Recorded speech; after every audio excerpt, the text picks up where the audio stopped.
வணக்கங்க. விஜய் குட் ஃபார்ம்ஸ்லேருந்து விவேக் பேசுகிறேங்க. முந்தைய வீடியோவில் வந்து பார்த்தீங்கன்னா, நம்ம கம்பு தக்கப்பூண்டு எப்படி போட்டோங்க வீடியோ போட்டிருப்பேன்.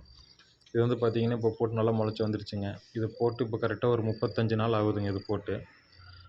நல்லா வந்திருக்கு. கம்பு வந்து பார்த்தீங்கன்னா, இலை கொஞ்சம் பெருசாக இருக்கிறனால தக்கப்பூண்டு உள்ளே முளைச்சிக்கிறது வந்து பார்த்தீங்கன்னா, உங்களுக்கு சரியா வீடியோவில் தெரியாது. பட் வந்து பார்த்தீங்கன்னா, அது நல்லா முளைச்சிருக்கு உங்களுக்கு. அதில் இந்த பக்கம் சைடு வந்து பார்த்தீங்கன்னா, உங்களுக்கு நான் 8 கட்டு சோளம் போட்டிருப்பேங்க. அதுலேயும் வேலி மசால் போட்டிருக்கேன். அந்த 2ம் பாருங்கள், அதுவுமே முளைச்சிருக்குங்க. இது வந்து ஒரு 5 சென்டில் போட்டிருந்தேன். இதில் வந்து பார்த்தீங்கன்னா தக்கப்பூண்டு உள்ள கொஞ்சம் வீசி விட்ருக்குறேங்க. அது பாருங்க உங்களுக்கு தெரியும். அது நல்லா முளைச்சி வந்திருக்கு. இது கொஞ்சம் இப்போ இலை வந்து பார்த்தீங்கன்னா சிறுசுனால உங்களுக்கு தக்கப்பூண்டு உள்ள முளைச்சதெல்லாம் தெரியுது. அந்த பக்கம் கம்பில் வந்து பார்த்தீங்கன்னா தலை கொஞ்சம் பெருசாக இருக்கிறனால உங்களுக்கு கிளியராக தெரியல. பட் எல்லாமே நல்லா முளைச்சிருக்குங்க. இன்னும் ஒரு 40 நாள் இருக்கணுங்க. மொத்தம் ஒரு 75 நாள் இருந்து நீங்கள் ஃபஸ்ட் கட்டிங் அறுக்கலாம்.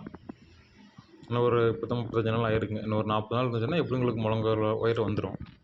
இது பொறுத்த வரைக்கும் வந்து பார்த்தீங்கன்னா, நீங்கள் வந்து முத்த விட்றக்கூடாதுங்க. முத்த விட்டு அறுத்து போட்டிங்கன்னா, நீங்கள் முத்த விட்டு அறுத்து போடும்போது என்ன ஆகும்னா வந்து பார்த்தீங்கன்னா, தண்டும் கொஞ்சம்லாம் முத்திக்கும். ஆடு வந்து பார்த்தீங்கன்னா, உங்களுக்கு இலைய சாப்பிட்டு தண்டு எல்லாமே அப்படியே போட்டுருங்க.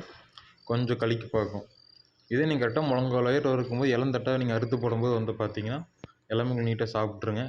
எதுவுமே வந்து பார்த்தீங்கன்னா, தண்டு முள்ளு எதுவுமே விடாது. உங்களுக்கு சாஃப்ட் கட்டில் போட்டு நீங்கள் அரைச்சி போடும்போது நீட்டாக க்ளீனாக எல்லாமே சாப்பிட்ரும். அதனால நீங்கள் எந்த பயிராக இருந்தாலும் வந்து பார்த்தீங்கன்னா, நல்லா இளம் பக்குவத்தில் இருக்கும்போது நீங்கள் வந்து அரைச்சி போட்டுருங்க. முத்த விடாதீங்க.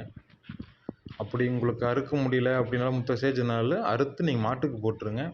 அது காட்டில் மறுபடியும் அறுத்துக்கலாம் சொல்லிவிட்டு அதை அப்படியே போட்டிங்கன்னா நமக்கு வேலை அதிகமாயிரும். கடைசியில் நாம் தான் வந்து பார்த்தீங்கன்னா ஃபுல்லாக அறுக்கிற மாதிரி இருக்கும். அதனால கரெக்டான ஸ்டேஜில் இருக்கும்போது பிளான் பண்ணி எல்லாமே அறுத்துக்குங்க. தட்டு பெருசாகிடுச்சுன்னா அறுத்து மாட்டுக்கு கூட போட்டுருங்க. நீங்கள் ஆட்டு கொண்டு போட்டிங்கனாலும் அதை ரொம்ப கழிச்செறி பார்க்கும் அதை.